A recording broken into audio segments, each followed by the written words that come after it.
Hello, First Communion young people. I am so glad to be able to tell you another one of the stories of Jesus' life here on earth. It's one of the things that makes me happiest is being able to share that with you. So the one we always hear two stories about Jesus. One about one of his miracles that he performed, and another story about a lesson that he taught. So the first one today is about a miracle that Jesus performed, and it was the story of the 10 lepers. Now, kids, there is a disease called leprosy, and it's still in our world today, but we have a cure for it now. When way back in Jesus' time, there wasn't a cure for leprosy. And leprosy was a very, very terrible disease.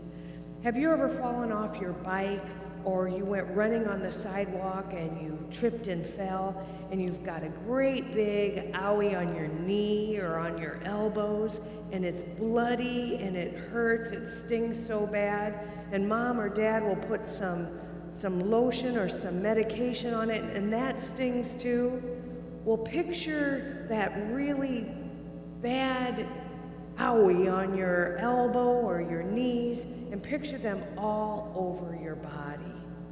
That's kind of what leprosy was. It was bad sores all over a person's body. And the worst thing, that's pretty bad, but one of the worst things about it was you can catch it from somebody else. So if somebody with leprosy was in the room with you, they would give you leprosy. So people that caught the disease of leprosy were put into, in those days, sometimes they were put into a cave. So they lived together in a colony of people, all with leprosy, because they can't give it to each other, they already had it. But they had such terrible, miserable lives. And their families missed them so much. And they weren't cured. They would eventually die from this disease. But their family would bring them food and sit it way outside the cave, and the people would come that had leprosy and come and get the food. It was terrible. And one day there were 10 lepers, and of course they were far away from everybody else, but they could see a crowd of people gathering way in the distance. And their family members, when they could talk to them from a distance from the cave, were telling them about this wonderful new guy named Jesus, who was doing all sorts of great things for the people. And so these people, these men, there were 10 of them at this time, 10 men with leprosy, had heard these stories about Jesus, and all of a sudden off in the distance, they see this crowd of people following this one man. So they got to thinking, this must be him. Our families told us he was going to be near this area. So they started to shout out to him, Jesus, have pity on us. Jesus, have pity on us. And Jesus heard them. And he saw them off in the distance. And he saw how bad their sores were and how much they were suffering. And Jesus had such a good heart that he shouted to them, go see the priests. So the lepers wrapped up their faces, so only their eyes were showing, wrapped up their hands, and they started to walk toward the town to shout for a priest to come to see them. And they were not even halfway there. And one of the lepers, his wrapping on his hands came off, and he looked down, and there weren't any sores. So he quickly took his other hand and unwrapped it, and there weren't any sores. And he turned to his friend and he said, hey, wait, watch this. And he unwraps his head, and his face is completely cured of all sores. And the rest of the men that were with him that had leprosy, they started to unwrap themselves too, and everybody could see, all 10 of them could see that their skin was beautiful, that there were no sores anymore, and they started to dance and do a roundabout with their arms around each other and clap and shout. And then they went running into the town because they wanted to see their families so badly. And one of the lepers, as he was running, stopped. He said, "Wait a minute." And as the rest of them were running way far ahead of him, he turned around and he went back to where Jesus was with his disciples, with his apostles. And he came up to Jesus, and Jesus knew who he was. He knew that he was one of the lepers. He had all of his bandages and things kind of hanging off of him. And he said to Jesus, "Thank you." And Jesus looked up at him and said, "Weren't there 10 of you that were cured? And you're the only one that came back and said thank you? Huh." And he took this man and he held his hands, and nobody had held this man's hands for a long time. So the man started crying because he felt the touch of another human being. And Jesus picked him up and he said, "You go now." He knew he wanted to see this man wanted to see his family too. His little kids and his dog and his mom and dad and his wife. So he says, "You go now. Your faith has healed you." And this man was not Jewish like Jesus was. He didn't have Jesus' Jewish faith. He was a Samaritan. And a Samaritan in those days, everybody thought were terrible. And they weren't. But that's what everybody thought, except Jesus. So this Samaritan man who had leprosy went running home to his family as well. So that is the wonderful story of how, once again, how Jesus can do anything, can heal anything and anyone. And this was just an example of how we must be very grateful for the wonderful things that Jesus does for us every single day.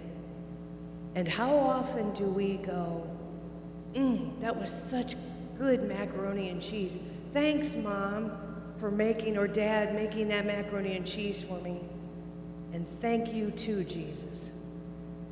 Because Jesus was a part of that macaroni and cheese. He wants you to have something good. He always wants what's good for you. So the rest of your life, kids, when something good happens to you, and you are thankful for that, be sure to thank the people that are around you here on earth, but then be sure to thank your best friend in heaven who is giving you that great gift, the gift that you're thankful for. So be sure to thank him as well. Okay, that's the miracle story. Now we're going to hear the story of Jesus teaching a lesson. And this story is about the Bible story that we heard today at Mass, the gospel story. This happened today. So if you were watching Mass on television or on the computer, you would hear this gospel story that I'm about to share with you. And that's, kids, that's one of the most beautiful things about the Catholic Church, is that the gospel story that's being told today in Iowa City, Iowa, is the same gospel story that's being told in Japan. It's the same gospel story that's being told in Nova Scotia. It's the same gospel story that's being told in Africa. The Catholic Church is so big, and yet we're so connected. That's the wonderful thing about our faith. Never forget that. So the gospel story today is about Jesus coming back to visit his apostles, his friends. And last week on Easter, Jesus came Easter night to see his apostles. He missed his buddies. They had been hanging out for a couple of years now. He missed seeing them here on earth. So he came back, and he knew where they were. They were all hiding. And the reason they had to hide is because the scribes and the high priests, they were still trying to find them too. And they wanted the soldiers to find the apostles because they wanted the apostles to die as well. They didn't want any evidence of Jesus on earth. So the apostles were scared, and rightly so. I'd be scared too if soldiers were looking for me. So they were hiding in a room, and they locked the doors, and locked the windows, and nobody knew they were there. Well, they were all gathered except one of the apostles was missing, and it was Thomas. And Thomas was a very good, he probably didn't want to be missing, but something else he had to do something else. It may be he was coming up with food for the week for the apostles. It may be because he liked helping people and somebody asked for his help and he couldn't say no to them. So he wasn't there in the room that night when Jesus came. And the apostles were all in this room, and the doors locked, but all of a sudden, somebody comes right through the door. Guess who? You got it, Jesus. And the apostles at first were, and then they went, and they were so happy to see their very best friend, the man that they loved so much. And Jesus showed them it was him.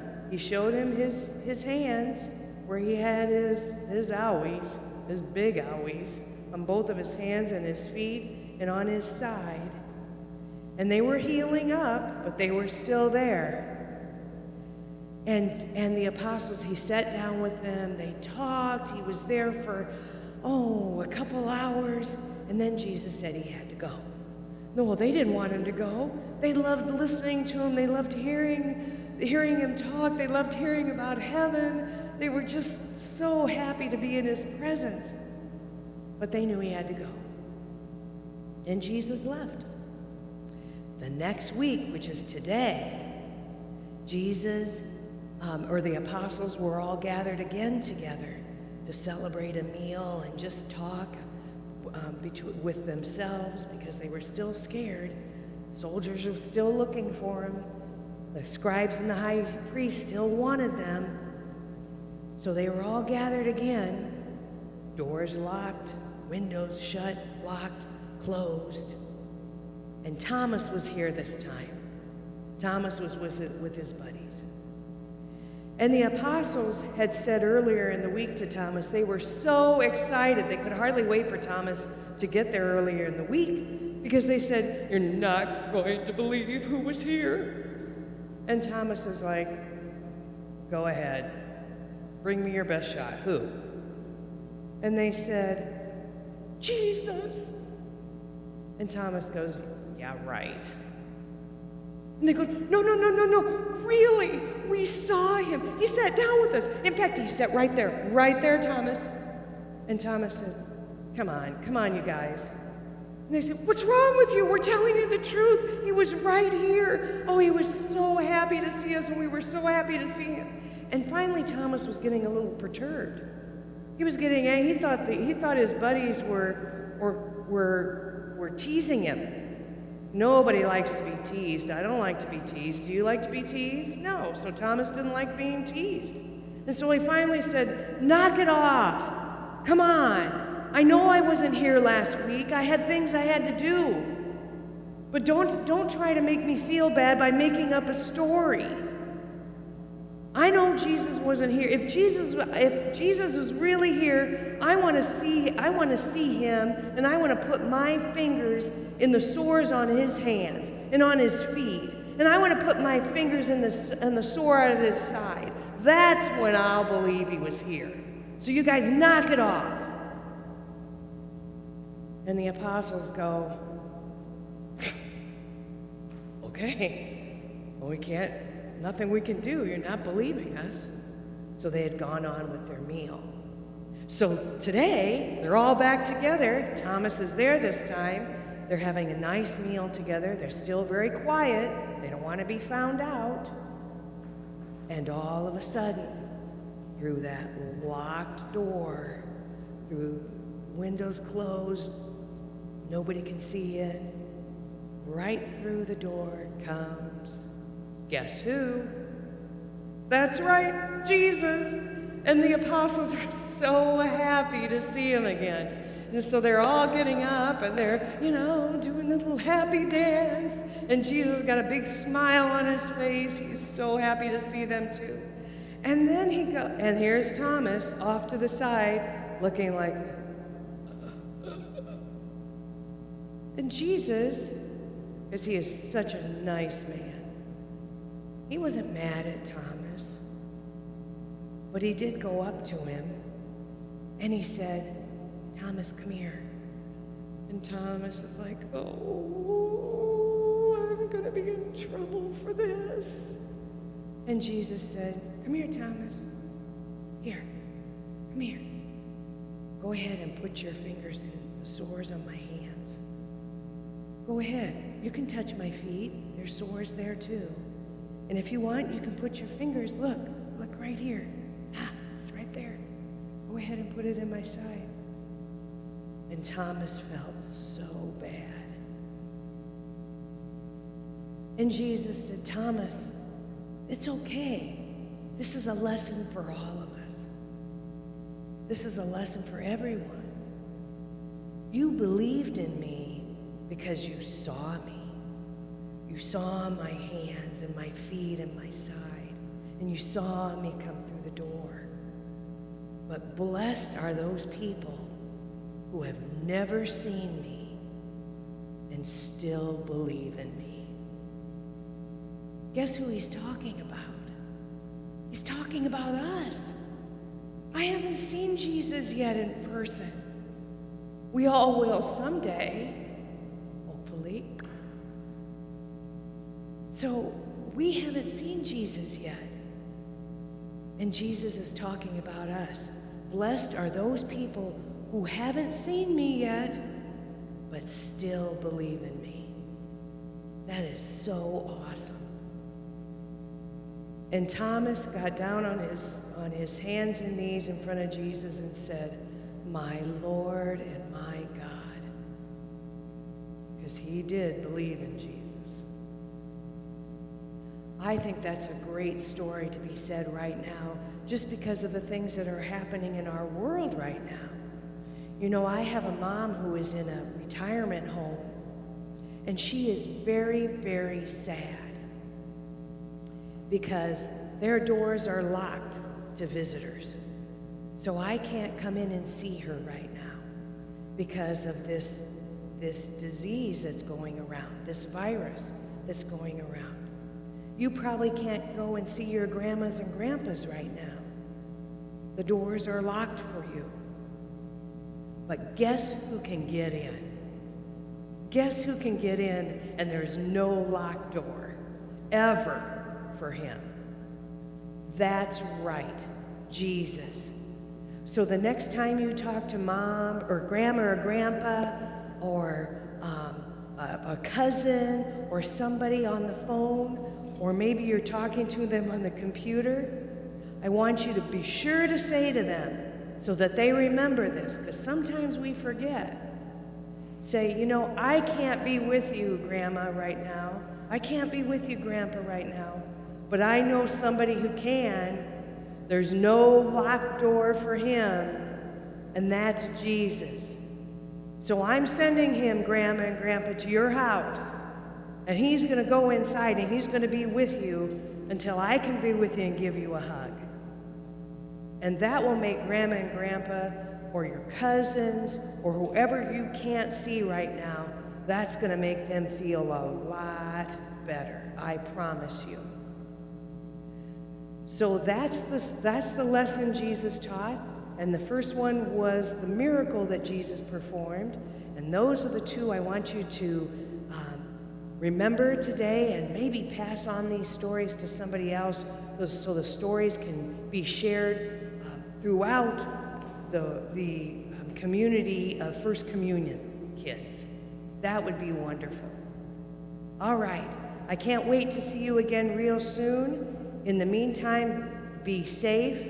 Know that Jesus loves you very much. He can't wait for your First Holy Communion, which will happen. I promise you it will happen. So it's just going to take a little longer than we thought originally. All right? So we're all excited. We can't wait. And I look forward to seeing you again very soon. God bless you.